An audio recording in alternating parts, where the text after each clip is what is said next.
Welcome to Video Interface Edition 9, in which we'll be watching some fascinating software on one of the brand new Powermac systems.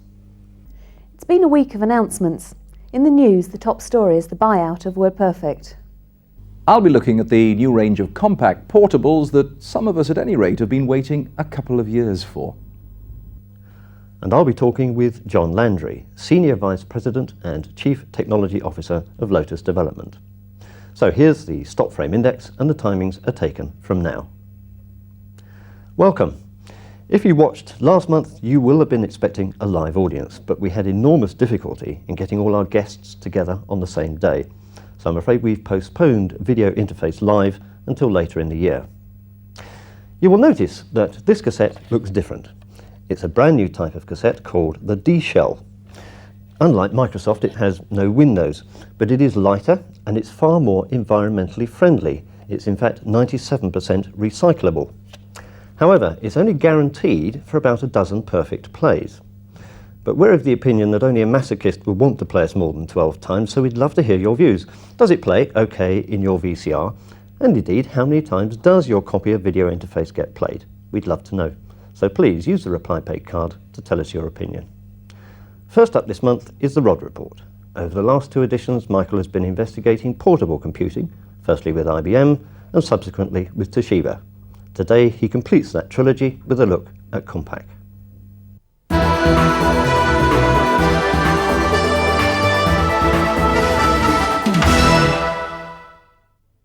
I'm sure I'm not the only consumer who gets worried 6 months after I bought an expensive piece of equipment when the manufacturer produces a new range and what I've got is out of date.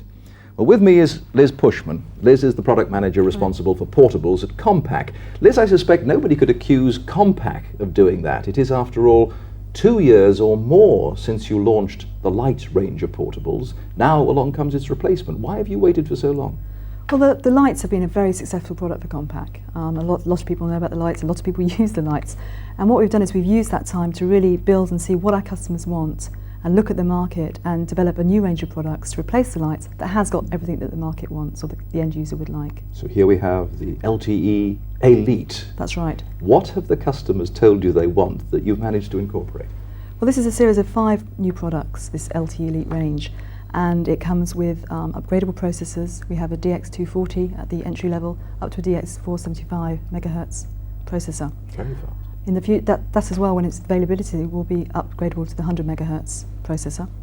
We have removable hard drives, and the hard drive size is from 170 to 510 megabytes hard drive. But with respect, you can hardly claim that's new. Other manufacturers have had removable hard drives before now. Right. We've stayed away from removable hard drives because of the robustness of the drives themselves. If you think they're really key to the machine, they're the ones that hold the data. They've got to be secure. The drive technology is actually becoming more robust-like, shall we say, and we've done so we feel that we can now incorporate into our machines. But there's still an element of psychology, I think, in that you have produced this very smart carrying case for the hard drive. This provides a good degree of protection. That's right. That is actually shipping standard with the unit, because what we want to do is encourage our users, when they do take the hard drive out of their unit, to actually protect it when it is out the unit. Of course, I imagine that for everybody who wants to take a hard drive out, there's somebody else to whom that would be a nightmare. They want to keep it secure. How are you addressing that? Well, again, what we're shipping with the unit is they're 2 little small spring clips that just sit in either side of the hard drive, and they would stop the end user or the user actually removing the drive out of the machine. And at the same time, if you want the person to remove it, you just take those clips away. How much else in the machine is upgradable, is changeable? The displays are upgradable. There's 3 types of display within this machine, ranging from a 9.5 CSTN colour STM panel up to a 9.5 inch colour TFT panel. And we're also doing a mono TFT panel. And within that range, you can actually upgrade to the full CT colour TFT. And are you convinced that that's what customers will do? They will buy a base level machine and look to upgrade? Customers are interested in protecting their investment, and they want to be sure that if they buy an entry level machine, that they can go to the full spec of the machine at a date when they want to do that. One of the things I know Compaq is very proud of is that you produce products which are easy to use. What makes this particularly easy to use? Well, a buzzword in the industry, which people are talking about, is plug and play. And we spent a lot of time looking at the plug and play capabilities of this machine. And what we can do is, for example, You can connect external peripherals like the keyboard or the monitor, and without rebooting the machine will set them up and look at them. In terms of upgradability of the machine, in terms of the processor, the hard drives and the memory, the machine will actually auto-configure those options in the machine, so you don't have to reboot or stand by or reconfigure the machine from DOS commands. But is the market actually telling you that customers want to buy low-level machines in the range which they know they can upgrade? I think customers like the feeling that they're protecting their investment. What they might buy as an entry-level machine, and as technology moves and their requirements for higher technology come into play, then they can be assured that they can actually increase their processing performance or their power or their screen technology within the machine. One of the things I'm always terrified of as a portable user is forgetting what I call the charger. Now I gather you've overcome that problem with this model. That's right. The power adapter. Traditionally, everybody knows that they carry their notebook around and they carry a separate AC power adapter. And pretty big some of them are. That's right. What we've done with this is we've actually integrated it into the machine itself. So this is actually included into the machine. So that becomes redundant? So that actually becomes redundant, and all we need to carry around now is the power cord itself and the plug. So that stays there like that. Well, there's a fundamental development. Let's see how well this becomes what every portable user is hoping, the ultimate desktop replacement. Right. Well, let's go back to the expansion bases. So what we've got here is a motorised docking station.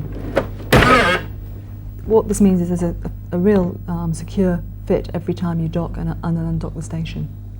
And once it's there, this is a particularly smart unit, I believe. We've actually called this the Smart Station. It really is gives the notebook full desktop functionality almost. You can have network cards in. It has 2 ISA slots. We have Ethernet connector actually built into the machine as well, so that the user can actually go straight onto his network. We have a battery charger compartment here, so the user can actually charge a secondary battery as well as the battery in his machine. And obviously the 2 drive bays if he wants additional disk space at the front here. And a conventional monitor and keyboard if you so wish. Absolutely, there's a monitor cover that comes on stop, in which case you can have an external monitor and an external large-sized keyboard. How about users of the existing light range? Is this backwards compatible? Yes, what we learned from past mistakes is that customers obviously have had a large investment in the desktop expansion bases, and we've made sure that they can still keep those desktop expansion bases, and with an option kit can actually fit this into their old expansion bases, and more importantly sometimes the lights into the new expansion bases as well. So backwards and forwards? Yes. Not making the mistakes of a couple of years ago? That's right. So we hope we keep everybody happy. Very exciting though this is, from a spectacular point of view, I believe you've got an even smaller product to show us. Right, that's right. What we've got here is the Contura Aero, which is a subnote computer in terms of it's smaller and lighter. It's only 3.5 pounds in weight than the traditional notebooks we saw earlier. It's though still got a 486 processor. It's got an integrated trackball. It's got 4 megabytes of RAM, which go up to 12 megabytes. It has hard drive sizes ranging from 84 megabytes up to 250 megabytes. Here we can see the black and white screen, but it's also available in colour as well. So clearly this is a very powerful unit, but as an old-fashioned user of portables, I'd be worried about not having a floppy drive. Right. Well, obviously we're missing the floppy drive, which is to make the size smaller. What we've included on this machine is some software, which is a file transfer utility called WinLink, and that's included on the machine, and that enables you to talk to another PC and transfer files, drag and drop type utility on a Windows-based platform. But if I've got files that are on floppy, am I excluded from using this sort of machine? No, of course not. What we've actually developed as well is an external floppy drive that plugs directly into the PCMCIA slot. So I can carry that around and use it as I need to. That's right. PCMCIA, it does seem to me that Compaq was a bit late getting into this technology. Did you have doubts about it? It's not that we had doubts about it, and we actually announced our first product with PCMCIA capabilities back in September last year. What we did though is we waited till the platform was really stable, the standards were set, and then we developed some software on top of the standards to actually make the technology more friendly to the end user. You say you listen to the customers. What evidence is there that customers need equipment like this? Customers are looking for convenience, and a lot of customers want smaller, lighter machines, longer battery life. And what we've done is we've incorporated that into this notebook. But we've made it smaller and lighter without really compromising on the features of a touch typable keyboard, a too small screen. But the feat of technology that this compression represents surely carries a price. Well, believe it or not, this actually starts at £999, so it really is a machine that can be available to a lot wider audience. Liz Bushman, thank you very much indeed. Thank you. Well, let's see what the rest of the industry's been up to now. Here with her regular monthly update is Alison Bull.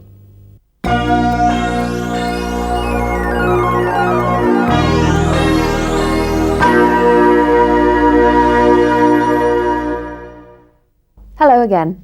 Well, the big news this week is of course the buyout of WordPerfect by Novell. Novell have also announced the purchase of the copyright of Borland's Quattro Pro spreadsheet.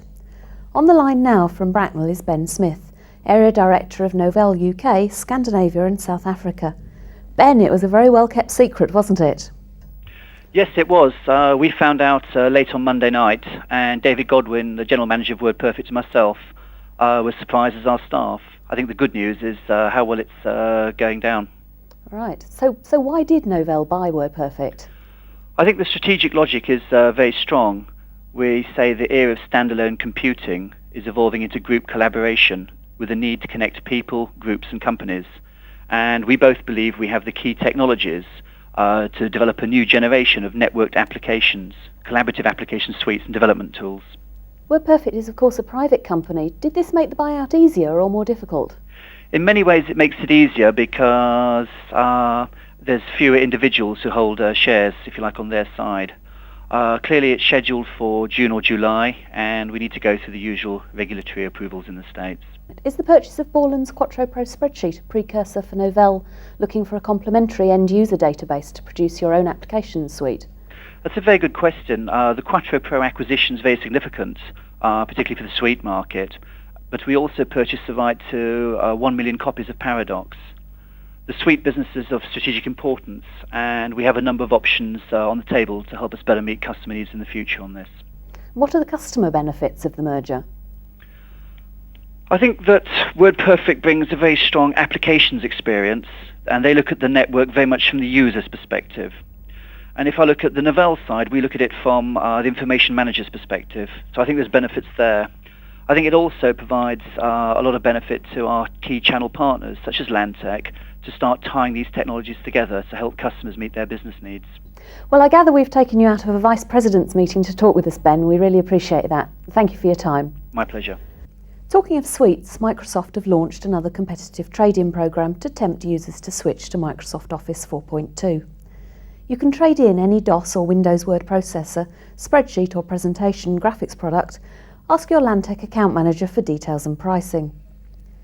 Due to the arrival of the first Powermacs from Apple this month, there have been a whole raft of software developers announcing native code applications for the new RISC chip. Lotus have announced versions of PageMaker 5 and Freehand 4 for this platform. They claim some functions run up to 10 times faster on the Powermac than on the fastest Apple Quadra. Tasks such as screen redraw, text and graphics rotation are now virtually instantaneous, say Lotus. The product should ship early this month. Claris Works 2.1 in Powermac native code is also announced. Richard Keeley, Managing Director of Claris UK, is quoted as saying, "Claris will use the power of the new PowerPC platform to fuel dramatic improvements in the software user interface. The new product will ship before the summer." On the hardware side, Compaq have introduced a new entry-level file server, the ProSignia VS. There are 486, 33SX, DX and 486, 66 DX2 models. They come with built-in SCSI, Ethernet or token ring and have 5 eISA expansion slots. They are aimed at those who have formerly used a desktop PC for small file-serving applications to support around 20 users. Hewlett-Packard have phased out the DeskJet 510 and replaced it with the DeskJet 520. The 520 is a mono inkjet printer with a resolution of 600 by 300 dpi, with HP resolution enhancement technology. The colour version, the DeskJet 560C, replaces the 550C and also features 600 by 300 dpi with enhanced colour matching. Incidentally, HP have lowered the prices of their DesignJet 200 and 600 plotters too. Intel have announced 2 new PCM CIA modems. The first, the 2496, is a straightforward 2400 BPS modem with 9600 BPS fax. The second, the International Fax Modem 14.4, is designed for the international traveller. It features a 14,400 BPS modem and fax. It comes with WinFax Lite software, hyper-access communication software, 3 years warranty and a unique user-configurable feature called Switch It.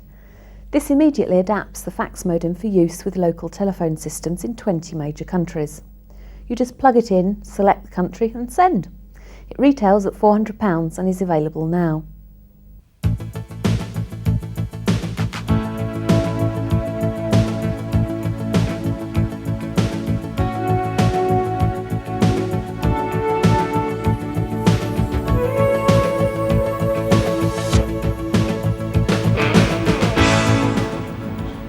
Once again, there was a close finish to the 4th leg of the Whitbread Round the World yacht race.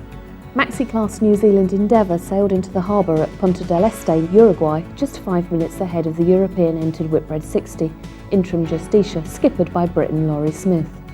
Merit Cup, the Swiss Maxi, came in 3rd, 4¼ hours later, followed after 45 minutes by Toshiba-sponsored Whitbread 60 Tokyo, only 8 minutes ahead of Yamaha. Tokyo and Yamaha have been match racing within sight of each other for most of the 6,000-mile leg from Auckland, and Tokyo's skipper Chris Dixon was delighted to pip his Kiwi rival, Ross Field, at the post. Overall leaders are New Zealand Endeavour, who leads the Maxi-class fleet by 19 hours from Merit Cup, while in the Whitbread 60 class Tokyo leads by 14 hours from Interim. The fleet is due to leave Punta on April the 2nd for the penultimate leg to Fort Lauderdale, Florida. We'll bring you more news in the next edition of Video Interface. In a month somewhat short of the usual number of press releases, WordPerfect have been notable for sending out more than usual, and this was before the news released on Monday. There's an interim release of Office version 4.0a for DOS, Windows and Macintosh. WordPerfect Informs 1.0a with native ODBC support and performance enhancements. WordPerfect 6.0b for DOS and a beta test version of InfoCentral 1 for Windows. This was the product we referred to in a previous edition of Video Interface as CIA, a new Intelligent Personal Information Manager. WordPerfect have also the first native code, fully featured Powermac word processor. These last 2 items interested us, and being sure that you would like to see a Powermac, we invited an old friend of ours, Peter Joseph, Product Director of WordPerfect UK, to come and show us. Mike will be talking to him in a moment. And that's Lantec's industry update for April 1994. We'll bring you more on the 3rd of June. Bye for now. There's no doubt that a new PC built around a new RISC chip must be of interest to industry watchers. Its success depends greatly on how quickly and to what extent the software houses build applications for it. If the PowerPC is going to win market share against Intel-based systems, software support is vital, and that software must show unique benefits. As Alison said, we welcome back to Video Interface Peter Joseph of WordPerfect. Peter, welcome. Thanks, it's nice to be back, Michael. Peter, is WordPerfect for the PowerPC available now? Yes, in fact, WordPerfect is the first word processor, fully featured word processor that's actually been developed for the Powermac, and that's actually available now. Great. So, hang on, this isn't a PowerPC. No, you're right, this obviously isn't. In fact, I've brought along a colleague of mine, Gareth Arnold, who's our Apple product manager, and he's with Stephen right now, and obviously he's here to talk about it in a little bit more detail. Good. Gareth, let me explain for our viewers what we have here. Over my side of the table, I have a Macintosh Quadra 700, which is a mid-range Apple Mac, and you've got a mid-range Powermac. Is that correct? Yes, that is, yes. Okay, now I gather that we're going to see the speed difference between the two, and we're going to run a script. Perhaps you'd like to talk me through what I have to do here and explain what it's doing as we go. Okay, what we're going to do here is to run through an Apple script. So if you'd like to run through it with me, and I'll talk you through it. First of all we need to do is just double-click on that script. Right. Okay. Now this is going to ask us to select a database. At this point I'd like to point out that I'm actually going to be importing, exporting and merging twice the number of records that you have. Right. So this asks us to select a database. If we just press that we want our business database here, so click the button, straight away you'll see a slight improvement in speed here. What happens is now does a check to make sure that FileMaker Pro is the database we want. So we go down and say yes it is. So if you follow me with that. Yep. And then just to do a check here, we open the business database. So if we do that together. Right. Okay. Now what's happening is FileMaker Pro is exporting, in my case, nearly 40 records. It's opened up, exported those 50 records. It now asks us which letter we would like to merge that with. So we're going to go form letter 1. Okay, go. We'll then go away straight away and decide that it's WordPerfect that we'd like to merge those files with. So straight away you'll see that WordPerfect launches. You'll see WordPerfect really start to accelerate now. I think I clicked slightly ahead of you, actually. Oh, no, You'll see some acceleration. No, you're winning now. Yes, we're okay. actually doing twice the number of records, if you remember. That's true. Now, those merge files, secondary merge file comes along, and the letter is now merging with the database file. And you'll see here we're now up to 20 records. I'm on 3. We're now Okay. steadily accelerating up to 40 records, and my merge has now finished. Right. Yes, our viewers won't quite be able to see, but it's going 15, 16. Oh, it stops. Okay. So I we've was had- only doing 16, wasn't And I? we've in fact actually more than twice the number. Right. So there you can see that, so you can see here that these letters, over 40 odd letters there in our merge file. Right. And as you can see, I'm now Okay. scrolling through my list of 40 odd records. Gosh, you got to the top. And yeah. I've got to the top, and you haven't quite got Yes, to. my little bar is just there. It's just creeping very slowly up. Okay. Yes. And I'm now down on the second run. Okay. So I think a good example of power. Indeed, yes, you've convinced me. You've clearly got a very fast machine there, haven't you? Yes, it is, but that's only half the story, because without actually having native software which has been written just for the PowerPC chip, then you would only see around about the same performance in the two machines. So the critical factor here is software which has been developed for the PowerPC. Right. And WordPerfect were the first. You must have been working on this for some time. Yes, we have. We've had a very close relationship with Apple in the past, supported most of their new technologies, and we're actually there in the forefront and been developing for over a year now. Right. And it shows. Gareth, thanks for joining us. Let's go back to Peter and Michael. Thank you. Peter, it's a powerful application on the Powermac, and we'll watch it with interest. But today you're also going to show me InfoCentral, the personal information manager. I don't know very much about this, so let's go straight into it, can we? Yeah, that's fine.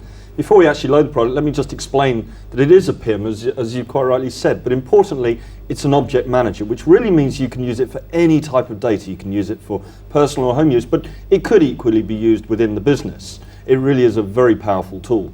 Okay. So should we go in and actually have a look at the software? Okay, let me just give you an indication as to what this actually means. Within the InfoCentral product, what we're saying is that we can use it for anything, and the example we've got on the screen is for travel purposes. Let's say we're a business people, we're traveling, and we need to keep track of information that's linked together. The first thing that we can therefore do with this iBase is to actually look at some information. And for example, let's say we're coming into London for the first time. So what we want to do is to look into the system and find Heathrow. And the way we can do this is use this little button that we see up here called Fast Find. And using any combination of information, you can see here I've got Heath space A. You'll find that we can actually do a search across the entire base, and it will come up with any objects of information that match that criteria. Right. You'll now see on the screen that we have an object, and that object we know has various other objects of information associated with it, which we can tell by this plus on the left-hand side. As we open this out, what you'll see is very easily we can now see airline information, car rental agencies. So as a traveller, it's very easy for me to find information to do with my visit. Now let's say, for example, that I know I want to stay in a hotel near the airport. Well, that's fine. All I need to do is to expand here upon my hotels, and I'll get a list of hotels that I could stay at. But maybe what I do is I change my mind and I decide that really what I prefer to do is to actually go into London and actually stay within the centre of London itself. Well, what we can do is take any one of the objects that we see here and then coin the term hoist. We can change the focus so that we're actually looking at information by the City of London. So what I'm going to do is just hoist this to the top. Now what I'm doing is I'm looking at all the information in relation to London. Right. Now you'll find we can go in, we can maybe look at, again, our hotels, but this time by area, because obviously there's many more hotels. And again, this time, let's maybe take Mayfair, and again, I can expand upon that, really just to find the hotel that I wish to stay in. But you'll notice how everything is interrelated, and it's very easy for me to find my way around the system. So, you know, once I've found that, maybe what I want to do is to call the hotel. How easy is it to do that? Well, again, single keystroke, I can bring up a list of telephone numbers, and that will give me my telephone number, my fax number, or any other telephone numbers associated with that hotel. And as you can see, if necessary, I have the ability to auto-dial that to actually make a reservation. Okay, so could you send them a fax with the details of your details, the dates you want to book in for, and then they can confirm the booking? Okay, obviously we can auto-dial from here, as I've already explained. What we can also do is actually use this option here to relate files. So what we're talking about here is not just linking objects, we can actually also link files of information with this data as well.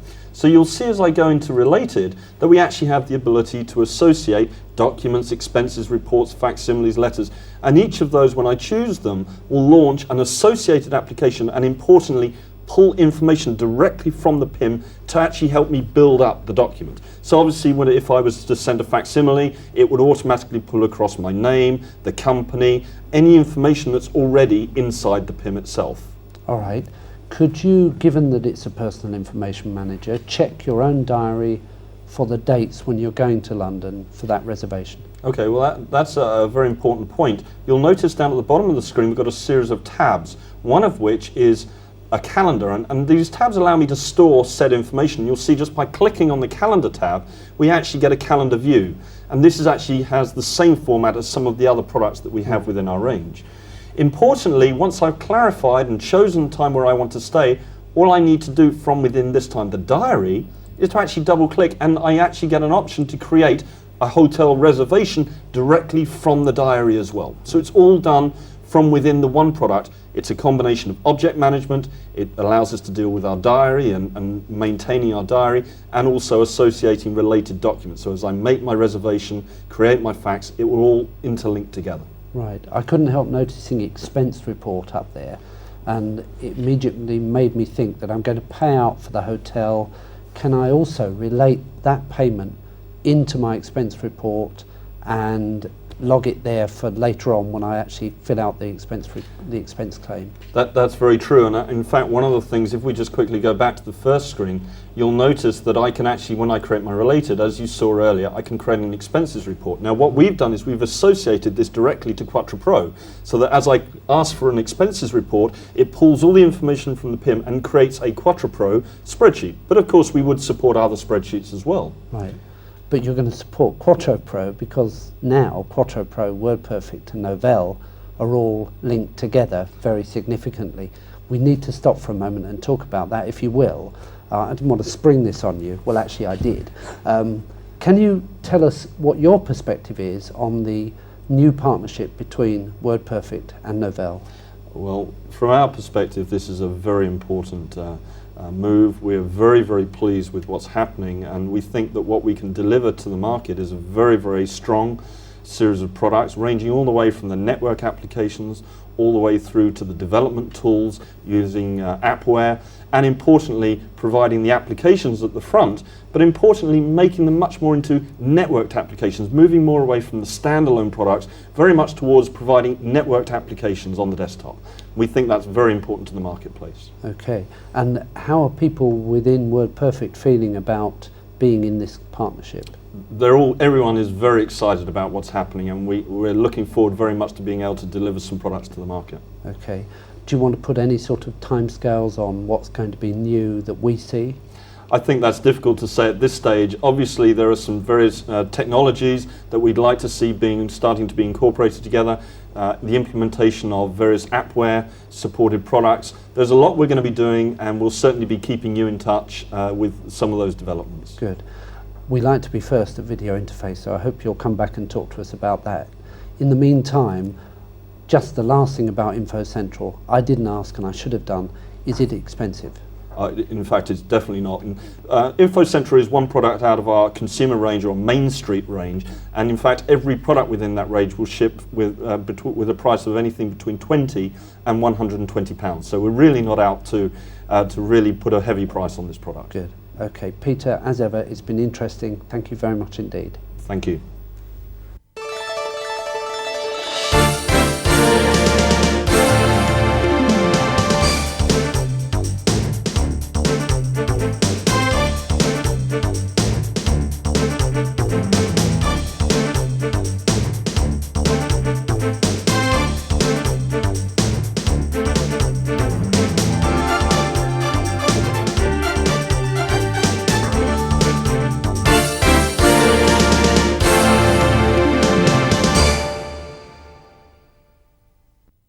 In the last edition of Video Interface, you saw a fascinating interview with Dave House, Senior Vice President of Corporate Strategy at Intel.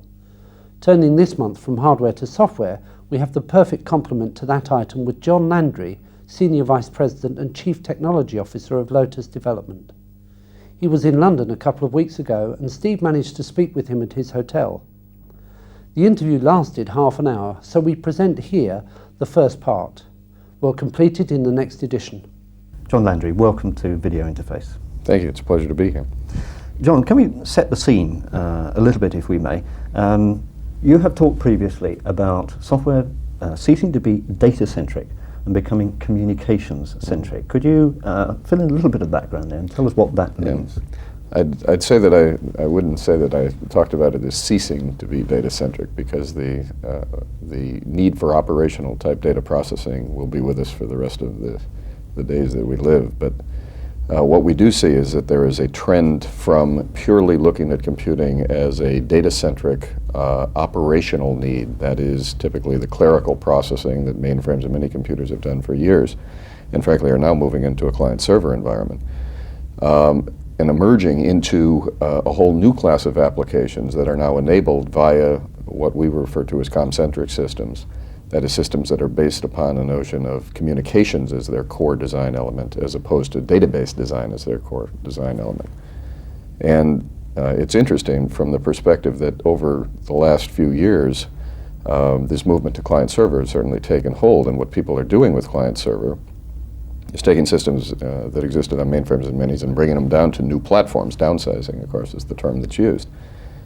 And the types of applications that people are bringing down are the accounts payables, the general ledgers, the typical transactional systems that we've had in the past. But what's interesting, I think, now to our customers is we've presented a whole new capability, largely in the form of Lotus Notes, that enables them to do applications that they could never do before, that really don't have a transactional basis to them.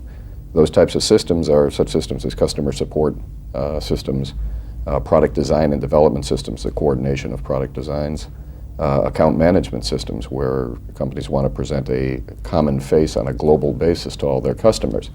All those types of systems are very much communications, human communications intensive, not transactional in nature. And before, we never had the technology to really do that well. Now we do. What we're trying to inform people is that those types of systems, account management, product design and development, customer support and service, are perhaps more strategic to their business goals than simply taking their accounts payable system and bringing it down to a client-server platform. So given that this technology now exists, part of our mission in life is to tell people and to show people, and also have our customers show other customers and prospects of ours how that works and what it's doing for them on a strategic basis to really improve their business. So that's really the focal point of what we're after there. How are future communications technologies, by which I mean things like cable television, microcellular networks, and of course the data superhighway, going to impact Lotus's plans for software of the future? Well, we're, given our focus on communications, we're actively involved in all of those, and frankly what we're doing is to put together, instead of looking at those technologies as different and somewhat disparate, we're trying to put a framework together to allow customers to build, using all these technologies, this new class of system that I referred to earlier. For example, our belief is that we have the best technology in the world for mobile computing. We use a technology called replication, which is in Notes, to do that, that allows mobile users to really synchronize with their offices whenever they can. That is what we call an occasionally connected model of synchronizing with databases. So that a sales rep in the field, for example, can be right up to date with any news that is going on about a particular customer, as well as have replicas of whatever accounting information, et cetera, might be on the back of the host computer, replicated back out to him when he's on the field. Now, when you take that a step further, that notion of mobile computing and this occasionally connected user implies, as I just described it, that this individual has a laptop available. Well, frequently people don't have laptops available, or perhaps don't want to take the time to put jacks in the wall, et cetera, at this particular point in time. So one of the things we've done, for example, we just introduced, it's in beta now, a system called Phone Notes. Phone Notes allows any telephone to become a full-blown Notes client. And what that means is that you can get information from your Notes database via using the touch tone keys in asking for the information, and in other words, the things that you would normally put in with your keyboard, and you will get your responses back via either digitized audio or synthesized audio, meaning that the system will read the text for you. One of the things that is an obvious use of that is just to have it read your email while you're on the phone. But this phone note system is really a development platform for building phone-based application systems using notes. So it integrates the power of notes in with the capabilities of the telephone, and then turns the telephone system, which includes cellular, works the same way, as a notes client. We're in the process of introducing an architecture which we call Personal Network Assistant, which is kind of a play on PDA as Personal Digital Assistant. This is PNA. That's something that I've started using myself, which is through the capabilities of what we refer to as agents, which I'll describe later. I can monitor databases on the network. For example, I can monitor Newswire databases. I'm always concerned, for reasons that I don't quite understand myself, about what Microsoft is doing. And I can monitor those databases. One of them that I monitor is the First Call Newswire, which back in the US is a Wall Street analyst's newswire, comes into Notes. And that Wall Street analyst newswire has the latest report of a particular analyst who just perhaps was just talking to Bill Gates. Well, that has very critical information typically for me. I want to know when that information is available, but typically, as we are right here, I'm on the road. So what I've got is an agent that monitors that database back in Cambridge, Massachusetts, back at Lotus headquarters. And I've told it if any news comes out of Microsoft, Borland, Novell, or Lotus, in the first call database, immediately tell me. Well, how does it tell me? It pages me. And when it pages me through the pager gateway of Notes, I get an ID on the pager that tells me the story number or the document number right on the pager and the headline, so I know what it's about. If I've got time, I can just go to a telephone, pick up the phone, call Phone Notes, and give it that pager number, the number that's right on that pager, and that story will be read to me using synthesized voice. That's a little unusual sounding if you've heard it, but nevertheless, I've got the substance of it without ever really using a computer. In this case, my agents are representing me on my computer, and I have different ways of getting the information, notification via the pager, and the actual receipt of the information, either via synthesized voice or via fax, which I can ask it to send me a fax through Phone Notes as well. So what we've done in that case is integrate fax, paging, telephony, and Notes together to create a system that it would have been very hard to do before. You probably could have lashed it together somehow, but we've created an integrated environment to allow our customers to build these types of systems, and that's very, very much the focal point of what we think our business is. There's a very interesting point that comes out of that, and that's this subject of speech synthesis and speech recognition. You're on record as saying that these are going to become more important and are going to be delivered out of the box by the major manufacturers. But frankly, do users really want to talk to their PCs, and do they want their PCs to talk back to them? I am a doubter, as I detect from the tone of your question. You are as well. I'm not a big fan of, at this point in time, and I always reserve the right to change my mind, but at this point in time, I do not believe that I want to neither talk to my computer, because frankly, at least at the skill level I have after the number of years I've been doing this, I'm pretty good with the mouse and the keyboard. And I really don't necessarily want it talking to me. The notion of driving a computer via commands right now is one that I don't like. If you've seen any demonstrations of it, it's interesting, but I don't know if it's really useful. And the major reason I believe that that's the case is that systems have been designed for graphical use, not for voice use.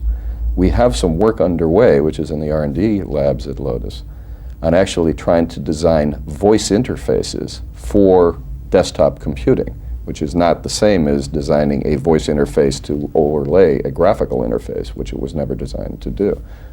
So we'll see how that goes. But I believe that through telephony, which of course is the most ubiquitous I/O device in the world, being the telephone and now mobile telephones, there is a role to play, as I just indicated, for synthesis, which is I can have the system read things. And there's also a role for recognition, because if you've ever used any interactive voice response application systems, you get very tired of pressing the touch tone keys and painfully navigating your way through a menu structure that can be very long sometimes. If this is truly to be useful technology, and this is again something we're working on very actively, we are trying to integrate now into phone notes full recognition capabilities over the phone. That is very difficult to do and requires a lot of processing power, because the bandwidth on telephone is very narrow compared to even the bandwidth on a normal microphone at a desktop. And there's also a lot of noise on the line. So therefore, typically they're very limited vocabulary recognizers.